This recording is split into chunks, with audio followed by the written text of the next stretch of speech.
नमस्कार, स्वागत है आपका। आप देख रहे हैं न्यूज नेशन। मैं हूं आपके साथ संजय यादव। यूक्रेन ने रूस पर बड़ा हमला किया। अमेरिका से मिली ATACMS मिसाइल से यूक्रेन ने क्रीमिया को दहला कर रख दिया है। निशाने पर था रूस का एयरबेस। एक के बाद एक यूक्रेन ने 4 मिसाइलें दागी, जिससे क्रीमिया में रूस का एयरबेस धुआं धुआं हो गया।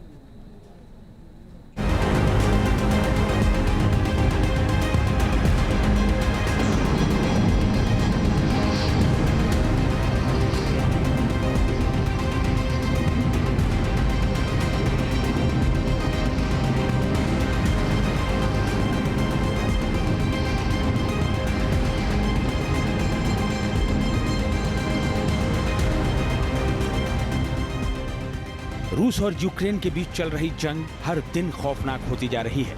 अमेरिका और पश्चिमी देशों से मिले हथियारों के दम पर यूक्रेन रूस को कड़ी चुनौती दे रहा है। न सिर्फ चुनौती दे रहा है, बल्कि रूस को अच्छा खासा नुकसान भी पहुंचा रहा है।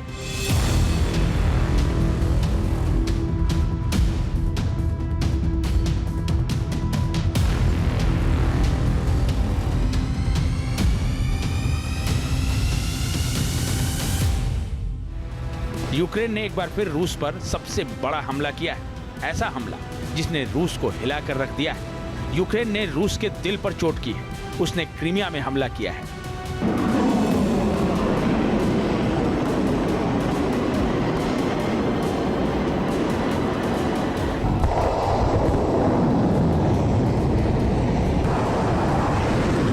हमला भी ऐसा वैसा नहीं। यूक्रेन ने क्रीमिया प्रायद्वीप में रूसी एयरबेस को निशाना बनाया है।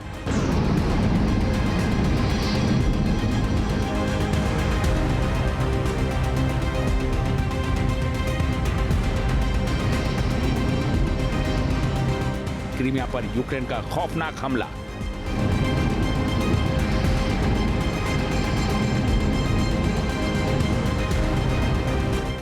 मिसाइल हमले से रूसी सैन्य बेस दहला।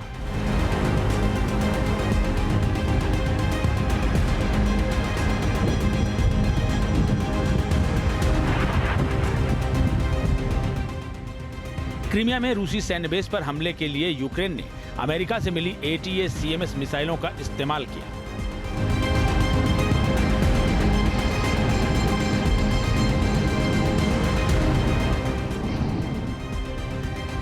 यूक्रेन के इस हमले के बाद रूसी एयरबेस पर शक्तिशाली धमाकों की आवाज सुनी गई। आग की ऊंची ऊंची लपटें उठती नजर आईं।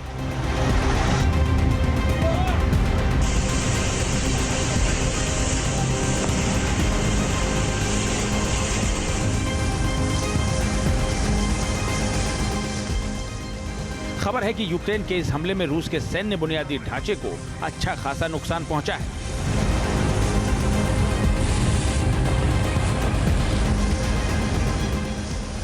यूक्रेन ने हमला क्रीमिया में कहां किया और किस रूसी सैन्य बेस को निशाना बनाया, अब वो भी समझ लीजिए।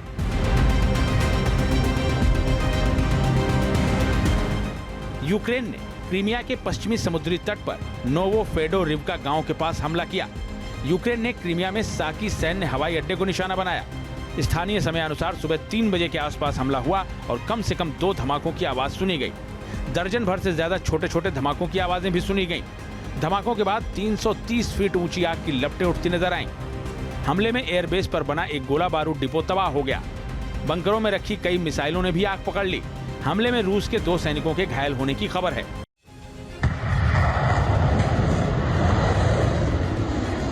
बताया जा रहा है कि यूक्रेन ने इस हमले के लिए 2 ATACMS मिसाइलों का इस्तेमाल किया।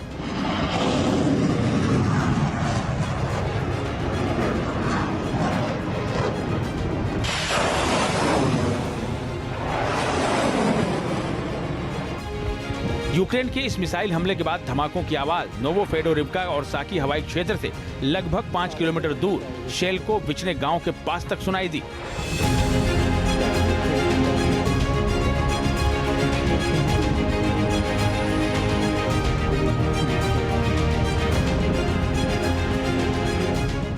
बताया जा रहा है कि इस क्षेत्र में रूस का S-300 एयर डिफेंस सिस्टम तैनात था, लेकिन ATACMS मिसाइल ने उसे चकमा देते हुए अपने लक्ष्य को भेद दिया।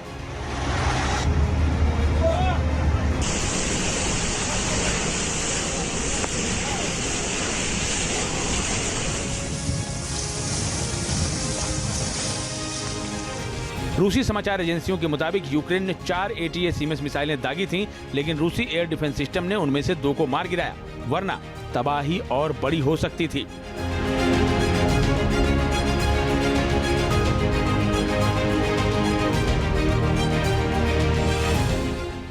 अमेरिका ने कुछ समय पहले ही गुप्त रूप से लंबी दूरी की ATACMS मिसाइलें यूक्रेन को सौंपी थीं। पहले ही माना जा रहा था कि ये मिसाइलें इस जंग में गेम चेंजर साबित हो सकती हैं। जब से यूक्रेन ने इन मिसाइलों का इस्तेमाल शुरू किया है, रूस को तगड़ा नुकसान हो रहा है।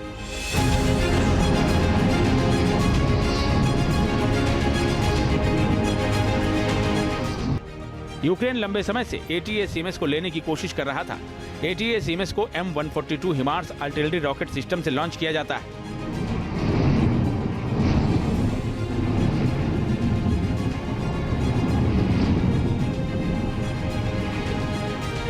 हाल के समय में यूक्रेन की सेना ने क्रीमिया में रूसी सैन्य अड्डे और यूक्रेन में कब्जे वाले इलाकों में रूसी सेना पर हमला करने के लिए इन्हीं मिसाइलों का इस्तेमाल किया है। इस मिसाइल की ताकत और खासियत की बात करें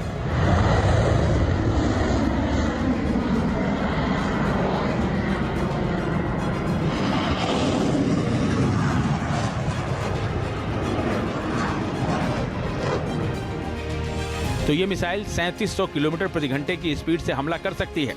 इसकी अधिकतम रेंज 300 किलोमीटर है, यानी ये इतनी दूरी तक मार कर सकती है। ये अपने साथ 214 किलो विस्फोटक लेकर उड़ सकती है। ये मिसाइल GPS गाइडेड होती है, इसलिए सटीक हमला करती है। 50 किलोमीटर की ऊंचाई पर यह मिसाइल उड़ सकती है, किसी भी एयर डिफेंस सिस्टम को चकमा दे सकती है।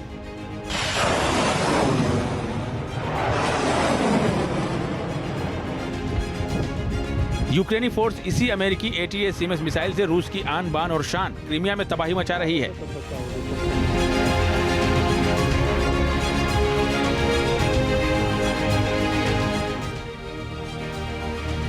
यूक्रेन ने क्रीमिया विध्वंस का प्लान पहले से ही तैयार कर रखा था।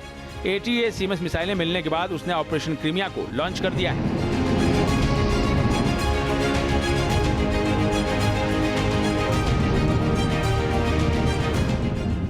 यूक्रेन क्रीमिया में लगातार ATACMS मिसाइलों से अटैक कर रहा है। हैरानी की बात यह है कि रूस के एयर डिफेंस सिस्टम यूक्रेन के इन हमलों को नाकाम नहीं कर पा रहे हैं। यूक्रेन के ATACMS आक्रमण लगातार सफल हो रहे हैं, जिससे रूस की मुश्किलें बढ़ी हुई हैं। Team news nation.